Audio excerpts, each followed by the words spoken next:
All right. So the next thing is JP Sears. I legitimately could not believe this. Like, I didn't believe this video would be real, but it is. It's very real. Everybody should go watch JP Sears' videos. Please go watch his videos. Go watch this video. It's today's kids in 40 years. 40 years. Hey, how are you? So what's wrong with you that made you want to come to therapy? I don't enjoy life at all. Do you feel depressed? No, it's much worse than that. How long's this been going on? Ever since I can remember. Well, a common reason why people feel bad is because their expectations of what their life should be like doesn't match the reality of what their life is. Would it be okay with you if we explored that? Yeah. He's right. Like, if your expectations don't match your reality, that's, you know, that fucks with you. But that, I think this is kind of in theme with a bunch of things that I've been talking about lately in regards to men and in regards to relationships. When the expectations for men don't match their reality, we get people searching for fulfillment in weird places, right? Like, that makes sense because they're looking for something else because they were told. Well, first you're told, at least when I was growing up, like, oh, you just go to school, you go to college, and then you get out and you have your cool, like, middle-class job or whatever, and everything's gravy. You do whatever you want. That's not fucking true at all. It's certainly not true anymore. And if you're a white guy, fuck you. No one likes you. And that, like, that's what you get now. Like, that's the actual most true thing I can say about being like a young white guy now is fuck you, you piece of garbage, go die. That's what everybody wants to say. At least they're honest now because they don't want to hire you. That transition happened somewhere between me going to junior high and me graduating college and working. In my corporate jobs, every bank I worked at, every manager at every bank I worked at, except for like the bank president at the small bank, but the vice president and everyone else were all women, all of them. Every management position was woman. Until you got to the really high echelons. And they're like, oh, CEO, blah, blah, blah, blah. Yeah, well, great. The CEO is a man, and the CEO doesn't care about anything that happens 3-4 levels down. All of middle management is women, all of it. And they frankly told me at Wells Fargo, yeah, you're not going to get, this is before they knew that I was shitty at my job. They said effectively, if you are not a woman or a minority, you will not be looked at for promotions. They said it. We prioritize the promotion of women and minority candidates. Oh, thanks. Very motivated to sell your home equity credit lines, you fucking racist pieces of shit. But yeah, so I mean, that was 2006. I mean, this is out in the open in corporate America in 2006. Didn't get any better when I moved to based in red-pilled Thrivent Financial for Lutherans, a very conservative, you know, valued moral company. All of the management, like the guy, a male manager hired me and then he left or was fired. I don't know. Probably for hiring me, he was fired. And then every other person above me was a woman. Every single one. That's who got promoted. That's who got moved in. That's who got put in charge of things. Every time. Only all of the times. Only all of them, though. So that was fun. That was nice and eye-opening. Now they at least tell you in high school that you suck because you're a white male and that you don't deserve to live. Like they're at least just honest about it. So that's good. But yeah, so your expectations are not matching reality. People think right now that if they go out and they work hard and they do their education and all that shit, that, oh, well, yeah, I'll succeed. No, that's not happening. Your success is not anyone else's priority. And in fact, they deprioritize your success specifically based on your immutable characteristics, which should be against the law. But the law isn't applied that way because you're white, and deal with it. Yeah, I guess. What's the biggest thing you thought you'd have in life that would bring you joy at this point? Why would you but you don't have? Kids. I really want kids, but I don't have any. Well, I understand that's tough, but you've got plenty of time. If it's just that you haven't found the right partner yet, I'm sure she's out there. No, Bigoted. I'm never having kids. Well, that's not really the best attitude to have. No, I can't have kids. Oh, you can't. Oh, well, that's hurtful. Like you can't have them. Why? Why would that be? I wonder what's going to happen. I'm sorry to hear that. Is it some sort of genetic condition? No. Oh, well, what is it? My parents let me go on puberty blockers when I was 14, and spoiler alert, now I can't have kids. What? Why'd your parents put you on puberty? Wait, no, that can't be true. That can't. What? No. I talked to a genetics expert. That is never true at all. What the fuck are we talking about? He's going to get canceled. Guys, he's on Rumble. When I saw that JP Sears is on Rumble, that's when I went, oh, this guy might actually be serious. But he said this on YouTube. Blockers. Well, I went through a phase of thinking I'm someone who I'm not, and they didn't even offer me any paths of self-exploration, just straight to puberty blockers. Does this motherfucker watch my show? JP, if you're out there, buddy, we got to talk, man. I swear to Christ. Did you hear that? Remember my discussion with Duncan? So wait, if your kid comes home and says, Dad, I want puberty blockers, like, well, yeah, why not? Why not give him puberty blockers? Well, because it's fucking retarded.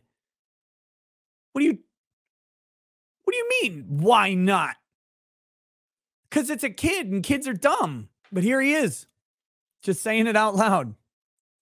Offered no resistance. Now looking back, it seems kind of weird. I mean, their parents didn't even let them stay up late to watch TV, but they let me go straight to puberty blockers. Yep. Yeah, that's a little weird. It's not weird to Duncan. It's not weird to Keffels. It's not weird to activists. In fact, that's the world they demand. Not desire, not crave. They demand that world. And your non-compliance with it means you are a bigot. How long were you on them? About 4 years. I had to wait till I was 18 before I could go off those things. What do you mean? Yeah, I was over the whole transition thing about 2 weeks into it. But they made me stick with it. They thought it'd be good for me. A good life lesson, I guess. So they made me wait till I was a legal adult before they thought I was mature enough to make decisions like that for myself. Two. That was funny. It was very, very funny. When he says, but that's it, isn't it? That's it. Is there a shred of doubt that if Duncan's kid came home and said, Dad, I'm a girl, I'd be like, all right, here's your puberty blockers. And then when he says, I don't think I'm a girl, I'd be like, oh, well, you got to stick with it. I mean, you're just having doubts. Please, I need my credit. I need my credit to be raised. My online credit must be raised. Of course, Duncan doesn't have children. That was obvious, but. You stop the blockers? Yeah, they were good parents. Okay. And after all that, and I'm sorry to have to ask, but are you a man or a woman? Well, sort of neither. Well, aside from kids that you're definitely not going to have, when you think of yourself, what are the thoughts that run through your mind about you? I'm an evil, horrible person. Have you ever done anything evil? No, I would never do anything evil. Then why is it you think of yourself as evil? It's just what they taught me in school. Did you go to public school? Yeah. Oh, How do you know? Just a hunch. Right there. Fucking says it again. JP's saying it out loud with a smile on his face. And that's why he's winning. That's why he's able to do this. But it's fucking true. Did you have black kids in your class? Yeah. What'd they teach them? That they never meant anything. Teachers know best. They just somehow know these things. I couldn't see them on my own. And what he doesn't say there is they say you'll never amount to anything because the system will keep you down, right? Like that's the end of the lesson from the school things. He doesn't go all the way. He doesn't go all the way on that one. Pulls that punch just enough. Just enough. Probably never would if they didn't teach them to me. Now, I notice you haven't made eye contact with me even once this whole time, but connection's a major source of joy in life. Would you be willing to look me in the eyes for a moment? Those aren't my eyes. They're up here. Those are my knees. I don't know what you mean. My eyes are up here. You just can't do it, can you? It looks like you suffer from a severe inability to connect. Now, with this degree of it, we usually see this in people who were unfortunately abandoned at birth as a coping mechanism. And I know you mentioned your parents earlier, but are you sure you weren't abandoned at birth? Definitely not. Were you ever isolated for prolonged periods of time? No. Did you ever go through prolonged periods of time of not seeing people's faces? No, nothing prolonged. There was just a short phase from the time I was 3 years old till 6 years old where I didn't see anyone's face.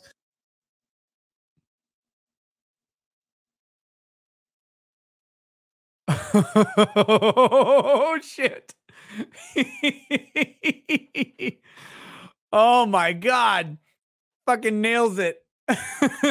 Just a short period from 3 to 6 where I didn't see anyone's face.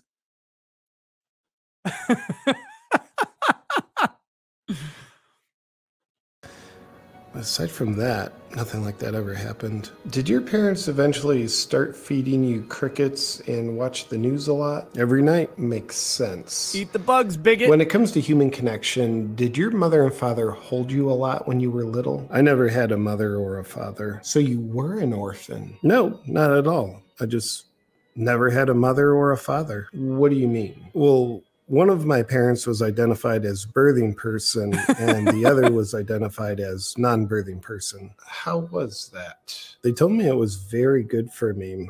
As a young kid, it's like having no ground beneath your feet. You don't know which way's up and which way's down. Keeps you very free to be yourself. And then when Again, it's brilliant because this is the thought, right? Like this is the expression, but that's adult projection of abstract concepts onto minds that do not think in abstracts. If you have children, you learn this really quickly. If you don't have children, you can read about it plenty, but kids think very concretely until they're like teenage years, almost like very concrete. At first, it's so simple that babies have permanence issues, right? Like if you leave the room, you don't exist until you come back to the room. It takes them a while to learn that you exist outside of their immediate awareness. And so they start to get used to you after a while, but it's that concrete. And we have to break this down into very complex subjects as they get older. But these parents want to treat like 2- and 3-year-olds as if they have the higher order thinking required to conceptualize complete freedom of identity, which is not the case. It's not a real thing. And a short conversation with any kid will tell you that. They don't think in the abstract. They don't know how to. It's a learned skill. Some people never learn it. It's very concrete. They need a foundational aspect to their life to function healthily. But people today are like, you can't box them in. Oh my God, what are you talking about? You can't box them in. Children need to be boxed in when they're young. They need some sort of structure to know because they literally don't understand anything about how the world operates at a metaphysical level. They don't understand even relationships. Like love, when kids are young, love is an immediate expression of, I get a hug. That means I am loved. I don't know if I'm loved until I get another hug. Eventually they learn that, certain people, moms and dads, will give them hug, or Joe Biden will give them hugs whenever. In fact, Joe Biden may insist on hugging them even when they don't want to be loved because he's a pedophile. But everybody else, their close connections, they will learn that, oh yeah, they will still love me in a little bit. They will love me through this outburst or this discipline or this absence. When they come back, I'll get a hug again. I'll get that physical expression, and it will build the idea that there's a bridge between these two things. This takes years and years of development for children, and not having that is critical. But we've got a group of fucking weirdos who don't have children, who, by the way, let me just go ahead and point this out. This group of fucking weirdos who are trying to tell us how it is appropriate to raise the next generation, the Duncans of the world, the Keffels of the world, the Jon Stewarts of the world, they literally do not understand child development in any way. They don't read literature about it. They don't have kids. They don't have friends with kids. They don't hang around kids through prolonged periods of time. They're not involved in education. They're not involved in any of the things where you get to watch development over a period of years. And they're trying to tell us how to deal with children when they don't understand some of the most basic ideas about them. And it's amazing because people listen. They demand people to listen. They demand people to accept their ideas. They're uneducated on them. There's a difference between expressing an opinion, right? Like, because if they just had the opinion, well, I think this is the right thing to do. Okay, no harm, no foul. But that's not where they stop, is it? It's life destruction. It's shaming. It's building clout. It's building social credit to enforce their decisions and opinions on other people. That's their end goal. That's where it becomes scary. When you were 14, you tried to change who yourself was? Indeed. But now I'm somehow so unhappy. Okay. What do you think is going on with me? Well, based on the developmental patterns you have, and then we look at the diagnostics of it, you're a sociopath. Is there anything we can do about it? I think I speak for my entire profession when I say we don't know how to help you. But good luck. Good luck. That's the 10th client this week. There's one more that Lady Rackets made me watch, and I kind of want to do it too.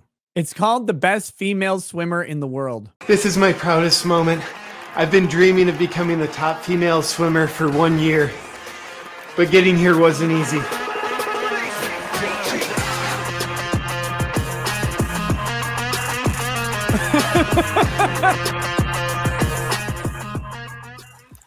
I first learned how to swim when I was 7 years old at Boy Scout camp. What might surprise you is I was actually a really slow swimmer at first. No. I stayed a really slow swimmer through the first couple years of my collegiate career. Then I turned 23 and all of a sudden I'm the best swimmer in the women's division. And I can't track exactly what changed. I guess I'm just a late bloomer because swimming's been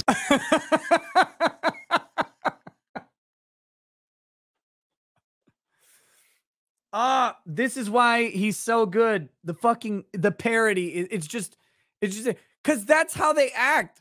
Well, I've always been this way. I just work really hard. such a big part of my life for so long. It's where my happiness comes from. You can't have happiness without penis. I've never noticed that before. With being the best at something, you always get haters. Like, I don't understand what this controversy is all about. I guess people just don't like it when they see a woman succeeding. I compete in 3 different strokes: freestyle, the butterfly, and the backstroke. You got to be in the pool for hours.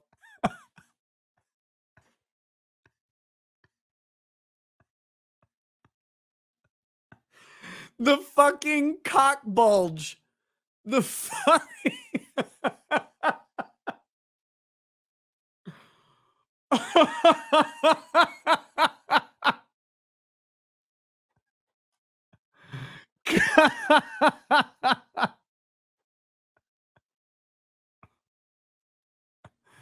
This dude. Holy shit. That, like, joking aside, that takes some fucking stones to put that on video. Here's my cock bulge in this fucking swimsuit. Here it is for everybody to stare at on YouTube. Hours each day. That's the only way to become the best. I guess I must have drank a lot of water on that lap. Yeah, it's not all easy. Some of the other ladies don't feel comfortable being in the same locker room as me. I'm appalled. I just don't understand why. Like, is this because I identify as black? These racist women around here. Or maybe they're just intimidated by my sensual femininity. I mean, you know how girls can be. Jealous. Jealous. Swimming brings out the divine goddess in me. Hey, Get out of the pool. That's for ladies only. Some of my competitors are angry that I tested positive for having XY chromosomes, and I don't know how they got there.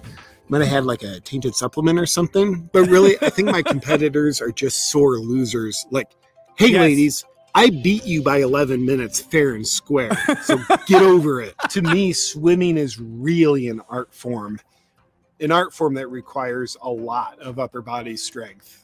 Like, the more of it you have, the more of an advantage you have. Women can most certainly get other women pregnant.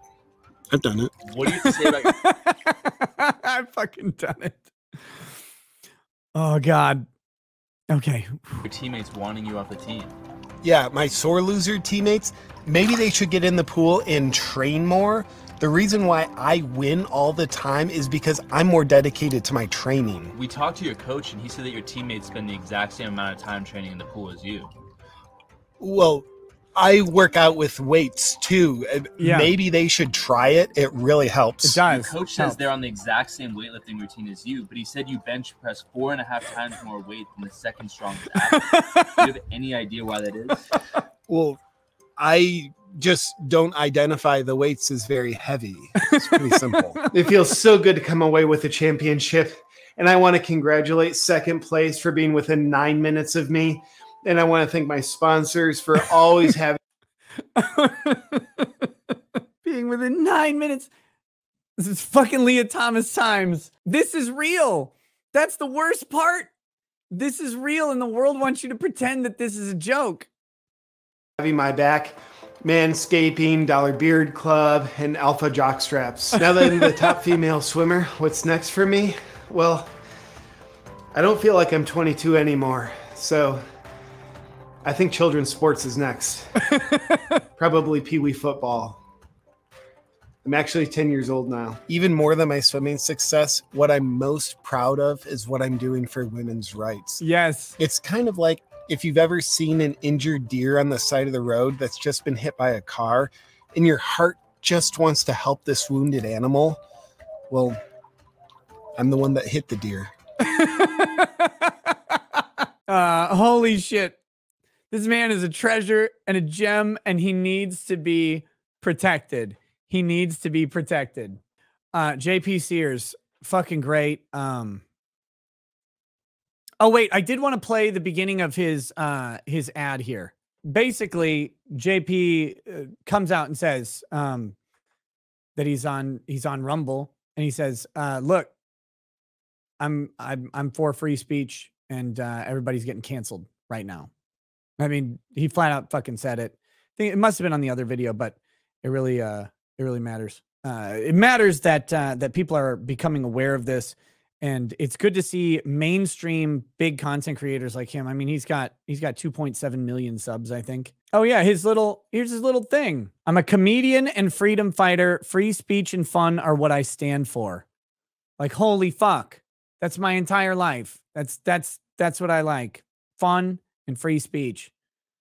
So I'm gonna reach out. I don't know. Wish me a good grift. Pray to the grift gods, because we need to have that happen. So pour out an art bag of Balmore at Lafroig. Spirits flow as the ones who get unemployed. So pour out a glass for the team. Post on Twitter as we hear Lost Blaming tonight. From the white shores of Nan to the hills of Glenlivet, there's no one who explains the thought better than Nick. So pour out a glass for the ones who have passed to make the law what we are now.